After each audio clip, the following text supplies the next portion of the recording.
Welcome to another edition of Positive Profiles. I'm Kimberly Skeet. What does it mean to be self-made? Well, certainly. To be self-made, there has to be a change of life somewhere in midstream. I'm chatting with Akeme Cox. Akeme? Hi Kimberly, it's a pleasure being here. And it's good to have a chat with you. I like the fact that I have a young man being able to represent those who had options. Plenty options. We take that in life for granted. We can go left, we can go right. We can do good, we can choose to do not so good. Tell us a little bit about yourself and that journey. So, as you said earlier, my name is Akeme Cox. I'm an entrepreneur, youth mentor, global youth ambassador for the King's Trust International, global award winner. And I would say that my story is one of pivotal people and pivotal moments. Because when I was a young man, I was a slave to popular thinking, you know, just sitting on the block, hanging around the guys that are doing the wrong things. And there was this one pivotal moment that my mentor, Imran Richards, he told me, I volunteered you for this program. The interview is this day, and just show up and I think it would change your life. Little did he know the drastic change that the program would bring to my life and for the course, for the remainder of it. Wow. What was that particular thing that you can call to mind that pulled you from the block? I know you said Imran Richards recommended you or volunteered you rather for this particular event, but what was it that made the block seem less attractive and this new path intriguing? So the Princess Trust program, which is now renamed the King's Trust program, it was a team program. And for the first time in my life, I had people ask me what I want to do and not people telling me what to do. So I felt like, you know what, this is a space that I can grow and flourish and see who I truly am as a young man. Wow. What was life for you, or what was life like for you growing up? Life was, I grew up in a poor household, you know, shadow house, the roof leaking when the rain fall and stuff. But my mom always tried to make the best out of everything. Some of my family members would say that I was the spoiled one, which was kind of the truth. But life was difficult in certain aspects, and I didn't really have many positive male role models in my life. So I had positive female role models, but you know, a woman can never teach a man how to be a real man, and a man can never teach a woman how to be a real woman. Very well said. Is that what fostered the kind of rapport you had with Imran Richards? Yeah, definitely, because Imran was someone that went through the same situation as me as a youngster, you know, completely changed his life around, mentoring young people all over the world. And seeing him, even though I was on the block, like I would still go to youth service on Fridays at church, and seeing him speak and seeing him having such a powerful voice, it always kept me motivated to say, you know, like, there's something on the other end for you. You don't have to settle for being a gangster or a drug dealer. But you kind of hit the nail on the head there. You mentioned church. That was something that you found was steeped in your upbringing, or this is something that was also introduced to you? Funny enough, like, I went to church for the wrong reasons. Oh dear. But ended up staying for the right ones. So I went to church looking for the young ladies, for the girls. Oh my. You know? And funny enough, like, ended up creating bonds with great people. Imran's wife, Davida, she's also an amazing individual. We actually worked together on youth programs and stuff. So I went to church for the wrong reasons and ended up staying for the right reasons. You can give somebody a reason to go to church this Sunday. I can guarantee you that. I'd stay for the right reasons, that is. So having done that, you went on to take on this challenge of being a part of the then Prince's Trust Global Award program, and you received that award. What did you learn from it? What are the takeaways that you were able to bring back to other youth within your environment? Funny enough, that was the first thing I ever won in my life. So the first thing I ever won was a global award.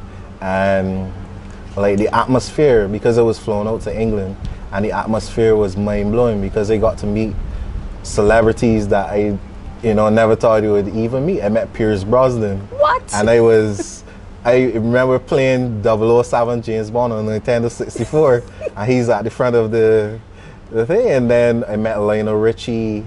I met Kylie Minogue when I was invited to dinner at Buckingham Palace. So it was really an eye-opening experience, and it showed me that I have a lot to offer the world and offer young people. Somebody right now is hearing you speak. They're watching you tell your story, and they're probably saying, man, that was for he, but then I guarantee that's how my life can go. What can you say to them? Because everybody's experience is very individual. How can you still encourage them to stay on a positive path? I think their number one thing should be to find purpose, because when God has a purpose for your life and you figure out the purpose that God has for your life, like everything becomes so easy. So you don't even compare yourself to other people, because this is the mission that God put me on the earth to fulfill. Exactly. Now that is inspiring. That in itself says a lot. It speaks volumes. What are some of the, or who are some of the individuals that you've been able to share this story with and also encourage, and what are some of the changes you've seen them go through? So there are multiple individuals that I mentor. There are young people that reach out to me on Instagram from India, from Jordan, all over the world, that you have to have conversations and use Google Translate. So I think that the impact of my life story affects young people on the global level. Earlier I was doing a speech at the Women's Empowerment Program, and one of my mentees was here, and his name is Siraj Khan, a very ambitious and promising young man. I was his mentor at the Lord School for the Mr. Executive, and to see who he was before I met him and who he became after the program, like is like, that's the most rewarding thing, seeing young people genuinely finding who they are. Do you think that is a challenge today? Do you think that young people find it difficult to discover themselves with so many different areas of social media telling them who they should be? I think there's an easy solution to this, because as a mentor, people ask me why I'm such a successful mentor. I tell them I do more listening than talking.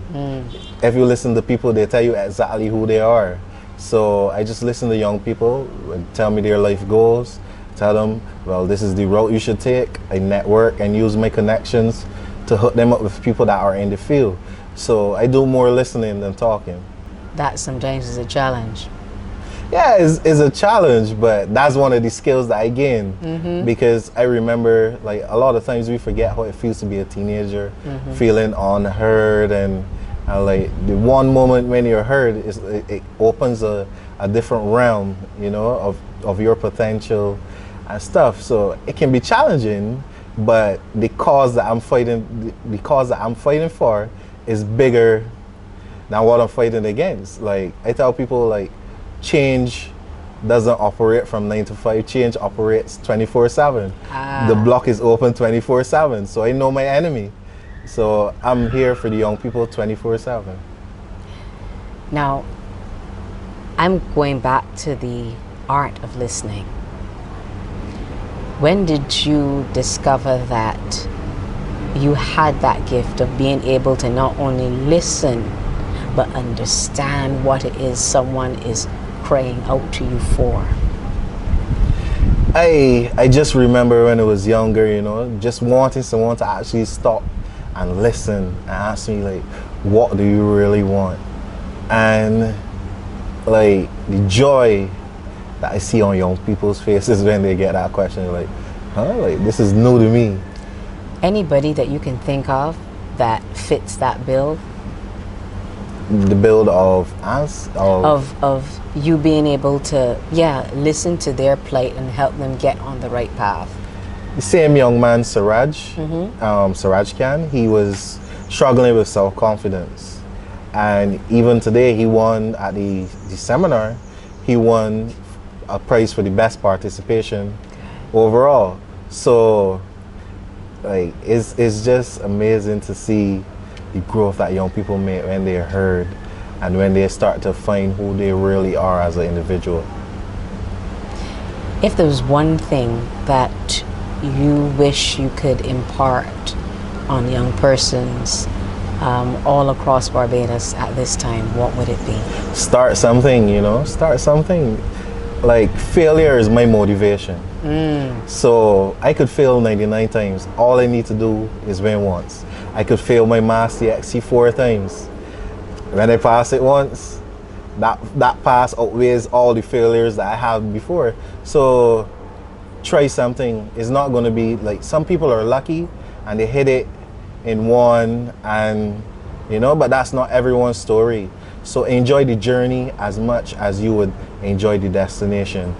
Celebrate those small wins. Give yourself credit, because if you're just studying the finishing line, like, you'll miss the beautiful scenery in the background. You'll miss the key moments of how you grown from speaking for 2 minutes to public speaking for 5 minutes. Like, just be patient with yourself and surround yourself with winners, because winners create winners. So if you're surrounded by losers, you're definitely going to lose. So know who's in your life to play checkers, and see who's in your life to play chess. Checkmate. Akeme, why do you continue to put yourself out there and be a part in motivational talks, be a part of programs that help to foster this sense of confidence and sense of purpose each and every time? Why? It all goes back to what I was telling you earlier. This is the purpose that God has for my life. So when you're living purpose, like, it just feels like second nature. You get up, you're excited to see the change, and I like seeing young people succeed in life. Like, that keeps me going.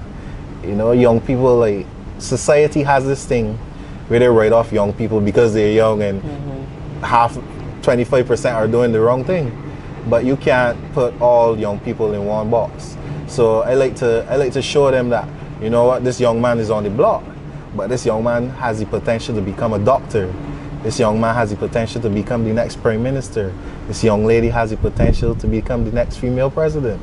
So, like, just thinking about it has tears coming to my eyes, because I know that we need people like me in society to pay it forward. You gotta pay it forward. You can't just win and then forget about everybody else. You gotta pay it forward. Are you paying it forward? How can you impact someone's life today positively in any small but meaningful way? You've been watching Positive Profiles. I'm Kimberly Skeet.